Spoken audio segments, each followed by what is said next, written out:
रेती वाहतूक करणाऱ्या ट्रॅक्टर व आयशरचा भीषण अपघात।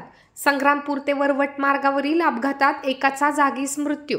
बुलढाणा जिल्ह्याच्या संग्रामपूर तालुक्यातील वरवट बकाल येथील सातपुडा कॉलेजजवळ अवैध रेती वाहतूक करणाऱ्या 2 ट्रॅक्टर व केळीने भरलेल्या आयशरमध्ये झालेल्या जोरदार धडकेत आयशरमधील एकाचा जागीच मृत्यू झालाय। दीपक प्रभातसिंग पवार असे मृत्यू झालेल्या व्यक्तीचे नाव आहे। ओव्हरटेक करण्याच्या प्रयत्नात हा अपघात झालाय। यामध्ये दोन्ही वाहन पलटी झाली होती। आयशर वाहनाखाली दाबल्याने एका व्यक्तीचा मृत्यू झाला आहे।